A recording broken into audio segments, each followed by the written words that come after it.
Hey everyone, and welcome. How are you, Mike? Good. Hey, everybody. Glad to Ready be here. to answer some questions? Yeah, for sure. Excellent, excellent. Yeah, I don't think we don't have any particular announcements, right? Well, other than your book, in case anyone doesn't know, Daniel, that way, right? Got a book. Oh yeah, Yeah, yeah. I'm gonna check show it it here. out for sure. Everybody Heck missed yeah. it. Here it is. Set it. Oh, set it and Set it forget it. and forget it. I know. I can't wait to get it any day. Very cool. So yeah, I actually I got a lot of kind words of support from Twitter and here, etc. It was really nice. It's great. So yeah, let's jump in here. We have three questions to talk about today. The first one is a follow-up from Tarik, who, if you remember, Michael, he had that question, I think, last week where he said that the title was something like, I have weird and unusual insomnia or something of that nature. Mm-hmm. So he says the following: recently I went to the GP to inform him about my insomnia. The problem is he found out that I have hypertension, which made me feel more depressed and terrified. I don't know what to do anymore. Will insomnia destroy me?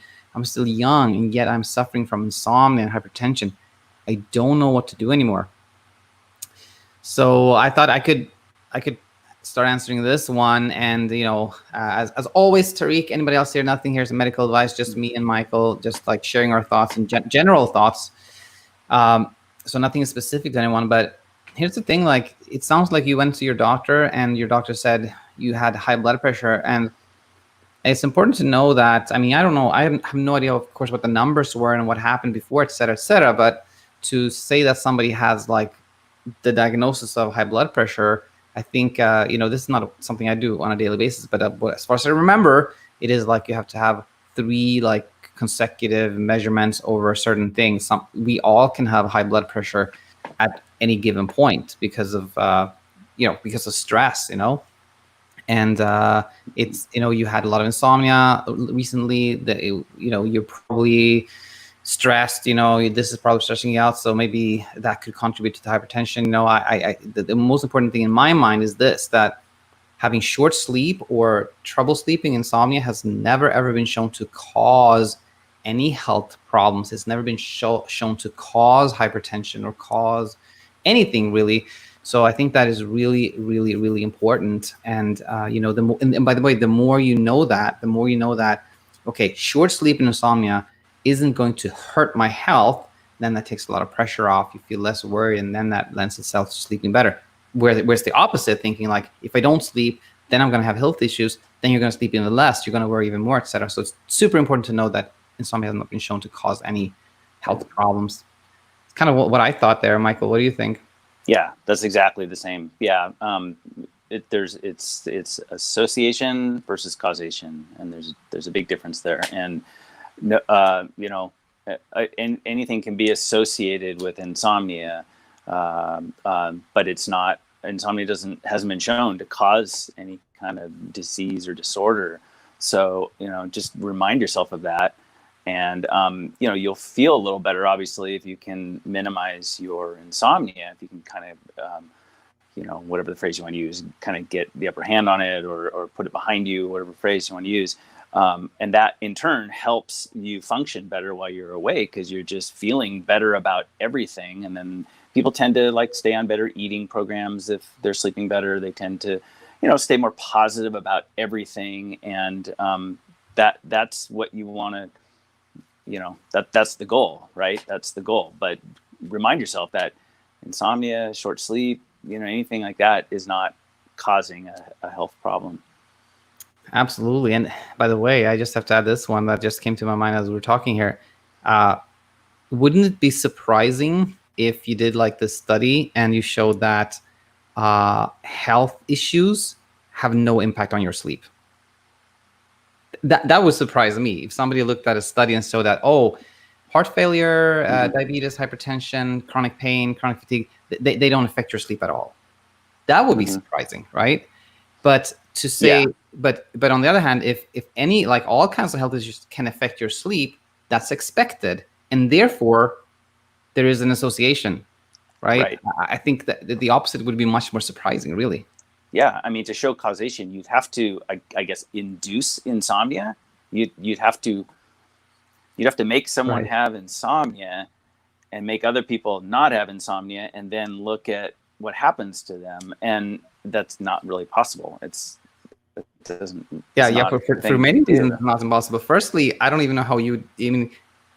Probably it's not ethically possible, but also like you cannot really induce something that comes from within, right? So it's impossible. Right. So yeah. So Tarik, exactly. I hope that helped, and stay in touch and let us know if there are any follow-up questions there. All right. So we have one more kind of shorter email, and then one that's pretty long one. And this is from Karen. Came in a few days ago. It was titled just insomnia, and she writes the following. I'm a 42-year-old female. I've had bouts of insomnia on and off for years, but never like the past month. For 2 weeks, I would go to bed at 10 p.m. and be awake until 6 a.m. and only sleep for 1 to 3 hours. My doctor put me on Celexa for anxiety and told me to take Xanax for sleep for 2 weeks until the Celexa kicked in. The Celexa has virtually cured all my anxiety except for sleep. I only really slept when the Xanax was in my system, and then I would wake up. When I stopped the Xanax, my sleep got worse. I went 4 days with no sleep at all and only 3 hours the next night. Elavil, Vistaril, melatonin, and Restoril have not helped. The crazy thing is, I feel nowhere as tired as I should. I fear that something is terribly wrong with me. I need help. What do you think, Michael, when you hear this? Well, medications for sleep are usually a big slippery slope, and they negatively affect your perception of your own sleep. They cause your confidence in your sleep to go down, and that just in turn makes it worse and makes it more difficult. Generalized anxiety is, definitely one of the predisposing factors for someone developing insomnia, but it doesn't mean that person will develop insomnia. So it sounds like she was saying that she was sleeping okay, but then she the medication stopped working, I think, and then she didn't sleep for like 4 nights or something like that. It sounds like, there's a lot of focus on sleep that I see in that email that comes through. And so you really have to take the focus off of sleep and just get really, really understand that sleep is a natural sleep drive, that it does exist in you, that a medication doesn't create it, it creates itself. And you want to watch your time in bed, make sure it's not too long, and really get that sleep drive nice and strong, and then learn to go through the whole night without focusing on sleep. And that's really the answer. I think the different medications, I hear that a lot. I take this, and then as soon as it wears off, I wake up. And, one side of me is kind of like, well, there's no way to really know that it actually did wear off. But the other side of me says, well, the medication didn't put you to sleep. It sort of sedated you. It kind of turned off a part of your brain a little bit so that, sleep started to happen, but it's not really natural sleep. And so developing confidence in your sleep over time, doing the CBTI techniques, that's where it really can help to reduce the dependency on medications for sleep. Yeah. You brought up something that let's go back here that I thought was really important, which was that, and by the way, first of all, Karen, I want to say to everyone, I always forget, thanks so much for this question. And, we can obviously tell how much you've been impacted by trouble sleeping here lately, and we start to hear that. But again, thanks for the question. I'm happy you found the channel. Now, I also thought about this where Karen says, I only really slept when the Xanax was in my system, and then I would wake up. And again, that there's no real way to, we don't know that. That's a thought. That's an interpretation of what happened. And the problem, again, as Coach Michael said, is that when we start believing that there's something that makes us sleep, then we kind of lose the confidence in our own ability to sleep. And then what happens is when you then, so the doctor said, take this for 2 weeks. So then when you eventually stop taking that thing, you now have absolutely zero confidence in your own ability to sleep. You literally think that thing I took, that's the reason I slept. I only slept because I took that thing. And when you no longer have that thing, then you don't sleep at all. And that's what's called rebound insomnia. And a lot of people, and I myself, a long time ago, I thought that rebound insomnia happened because like that chemical you had in your brain is kind of like no longer there. But I believe has a minimal impact. That's the minimal reason we have rebound insomnia. Rebound insomnia is really due to the thoughts. It's the thought that I can't sleep on my own. I'm not taking this thing, therefore I won't sleep, and it makes you really stressed. It's the thought. Those thoughts are really what causes this rebound insomnia. And when you have that, when you started to think in those lines of like, I can't sleep on my own, I've lost my ability to sleep, then it seems like, quote unquote, nothing helps, because Elavil, Visceral, Melatonin, Restoral, none of them could convince you, none of them could make you think there's nothing wrong with me. None of them change your thinking. And when your thinking is kind of like, I can't sleep, then you're not going to feel any different, and it's not going to, quote unquote, work. So there's nothing strange going on. Everything here is things that, I've heard many times. I'm sure you heard many other times here, Michael. And something. Yep. And now I want to really talk about this thing, which I think seems very scary to Karen here, which is the crazy thing is I feel nowhere near as tired as I should. I fear that something's terribly wrong with me. When you hear that, Michael, like, I'm hardly sleeping at all, but strangely, I don't feel that tired. What do you think? Well, you might be sleeping more than you think, is one thing. But also, it's the hyperarousal that's like driving you during the daytime.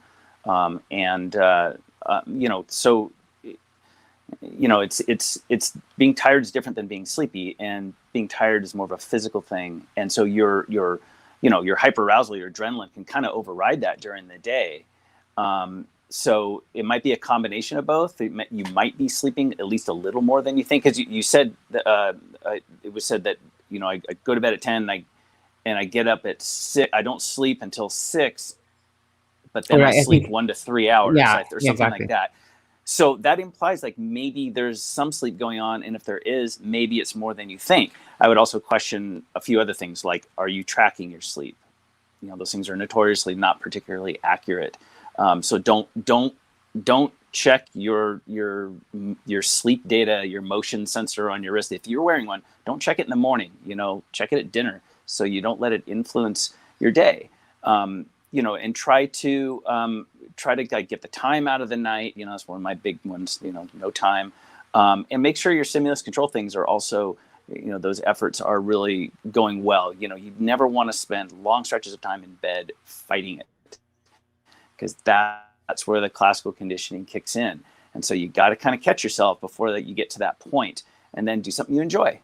Get out of bed, just sit in a chair, whatever, but do something you don't mind doing. You kind of like it, a nice book, or listen to something, or watch a little TV, or whatever you like to do.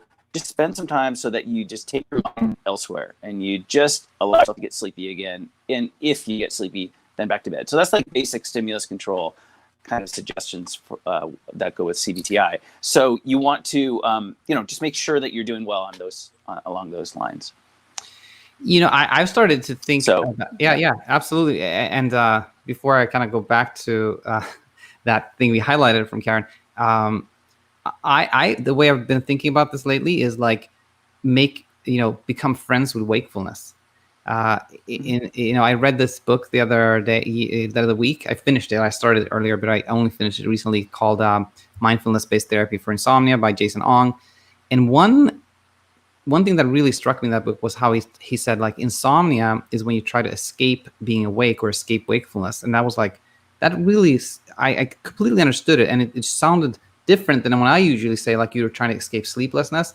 Sleeplessness has a negative connotation, whereas wakefulness is kind of neutral, right? So when I thought that's really interesting. So if you think about it, like, what's happening at night is that you're awake more than you would like to be, but we don't really see wakefulness as a problem, generally speaking. So if you can kind of switch your mindset there and think of it like, okay, I'm awake more than I typically am, but I'm going to be friends with wakefulness. I'm not going to fight my wakefulness. I'm going to do things with my wakefulness that I enjoy.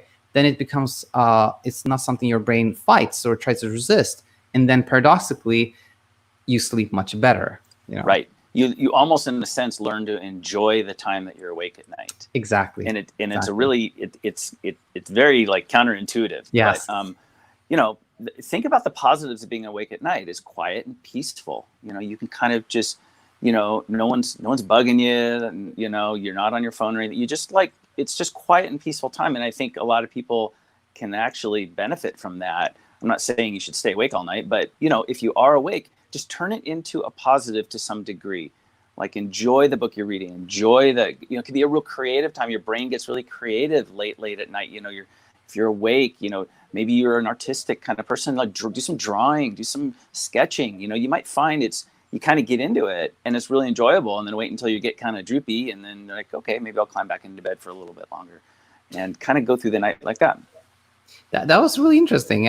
You know, you pointed out something like how night is typically a very peaceful time. There's not much sound, which then, you know, a lot of people in insomnia describe this battle, this struggle that is ongoing in the midst of all this calm, right? Which is really interesting.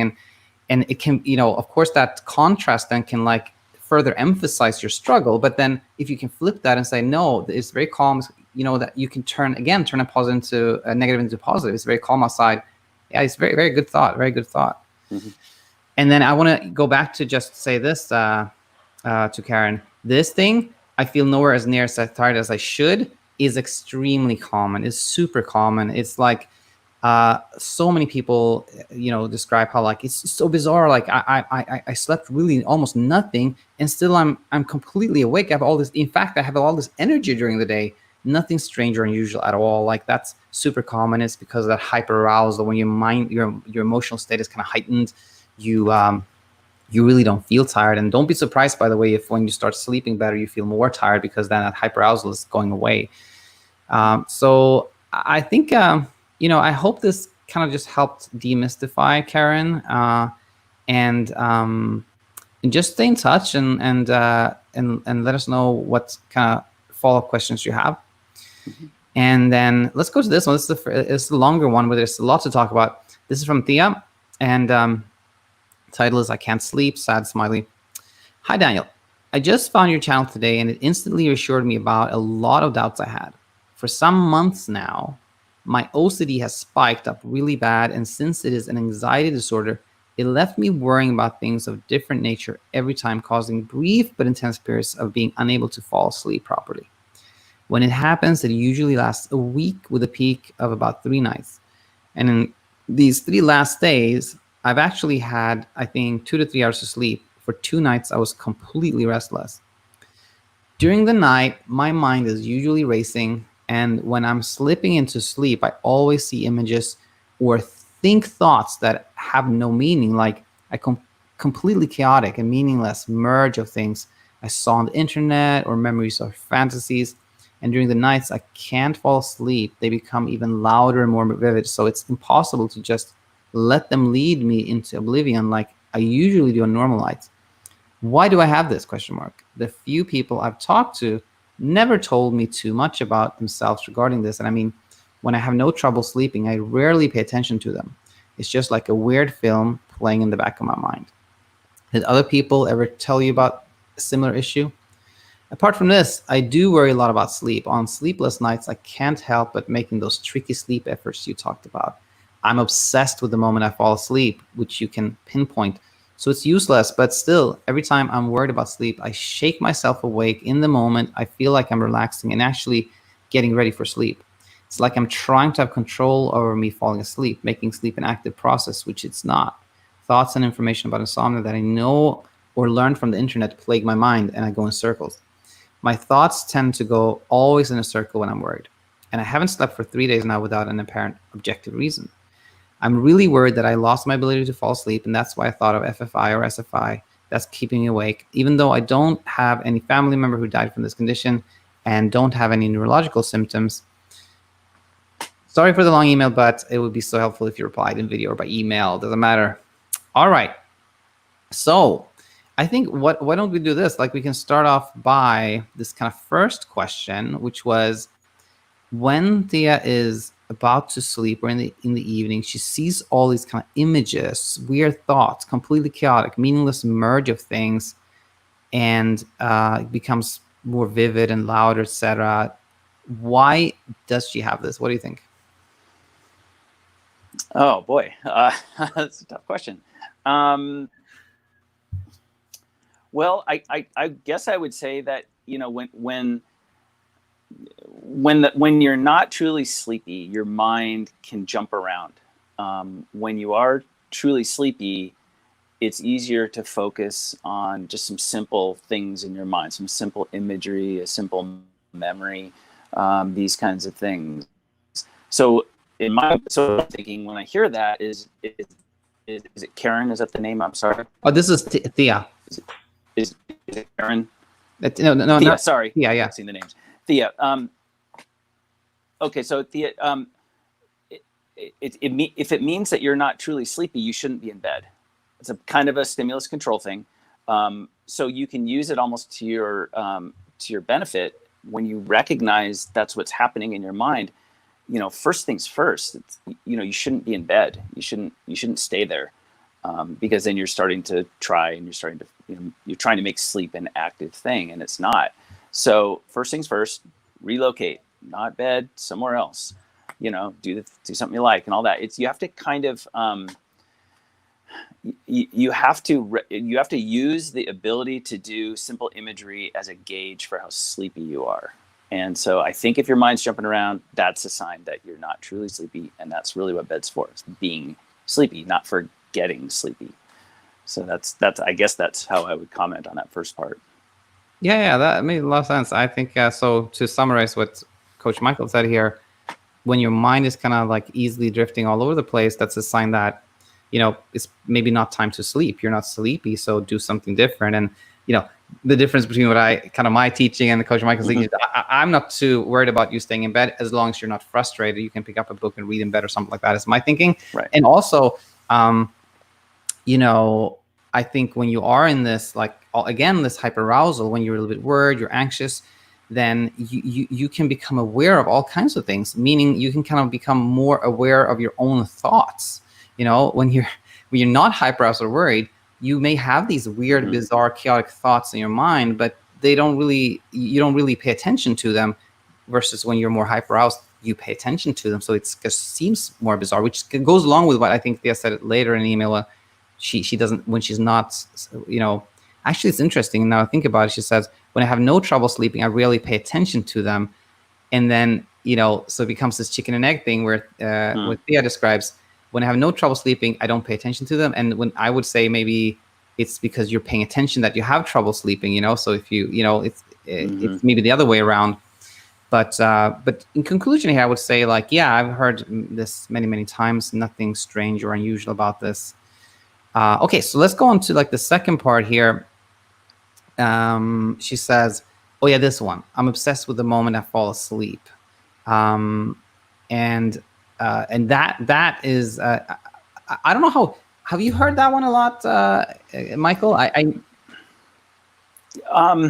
Not a lot, but it brings it when I.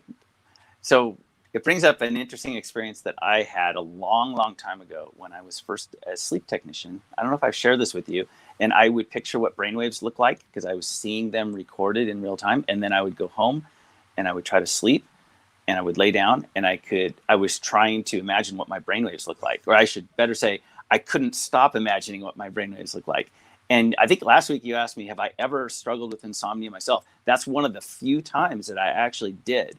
And I was young, I was early 20s.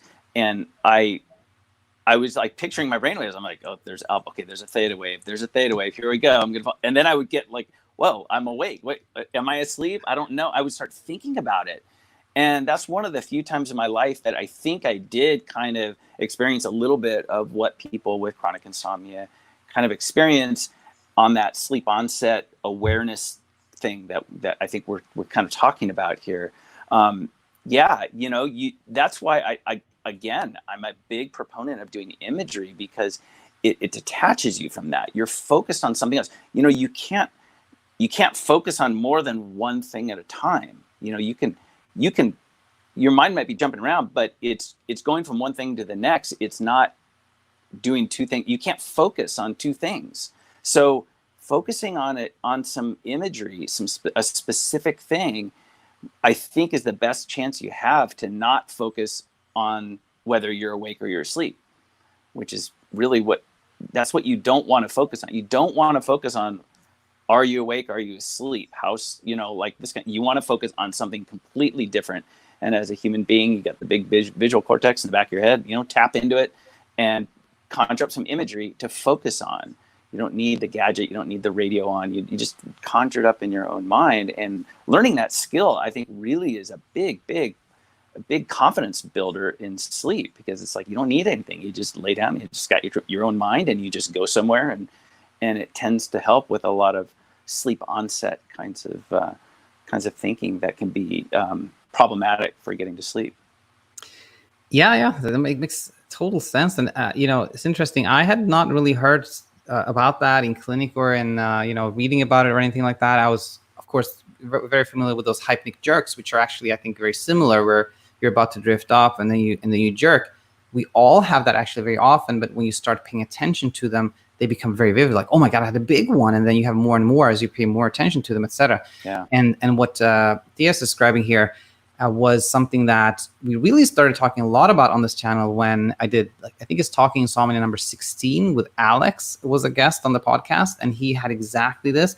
And then it was like, when we started talking about him, a lot of people commented like, I have the same. And even in clinic, I started asking people like, have you ever heard that thing where you become aware of, people, yeah. So that's also pretty common. So again, Thea here, I'll say this like, and we actually coined a word for it. We call it here on the channel, we call it hypnic awareness. When you're about to fall asleep and you become aware of that moment. And I think the key, I think what Coach Michael says here makes total sense. Like if you focus on something else, then you will not be able to focus on that. And the thing I want to add to that is like, the more you try to resist it, a lot of people go into like, I've got to try to figure out why this is happening and come up with a way not to have it. Then the more you resist it, paradoxically, the more you actually are afraid of having it, and the more you have it. So the more you go in the direction of it's totally fine if I have it again. If I become aware of the process of falling asleep, that's okay. It's normal. It's okay if it happens. Then it stops happening. So I think that's another helpful one. Okay, let's keep reading here. Thoughts and information about insomnia that I know or learned from the internet plague my mind. I know we could both rant about that one for a while, but it is insane how much misinformation is out there. But let's just skip that for now. My thoughts tend to go in a circle, yeah. And I haven't slept for 3 days now without an apparent objective reason. When I read that, I'm like, oh, I think there's a lot of reason for you not to sleep much. I mean, there's so much, you're thinking so much about your sleep. You're paying so much attention about your sleep. You're worried about your sleep. So I think that is a very apparent reason for not sleeping well.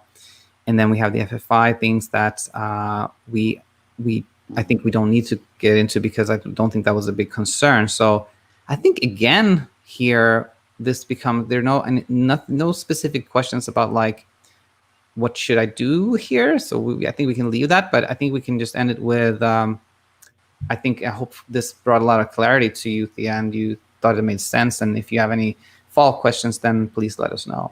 Yeah, and I just had one quick comment on, and just it'll be quick, on the searching the internet for cures for insomnia. Okay, be sure you understand the difference between learning about sleep and searching for cures for insomnia.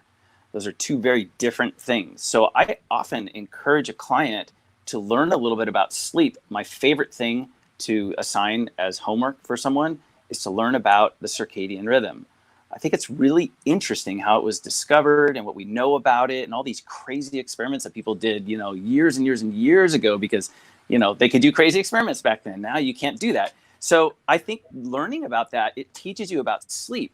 I like to tell my clients, I want you to be a sleep expert, like you. My goal is to make you understand sleep. Among other things, doing some behavioral change. I want you to understand as much as you can about sleep. And that really helps with confidence, because the more you know about something, the less anxious you are about it. So make sure you understand the difference. Searching for cures for insomnia on the internet, rabbit hole, infinitely deep. Learning about sleep, very helpful. Maybe start with circadian rhythms as a first topic, and just learn a little bit about normal sleep, and like just you'll become more of like an expert, and you'll just know what sleep kind of is, what we know about it. Very, very. That's great. Yeah, I was surprised that we never talked about this before.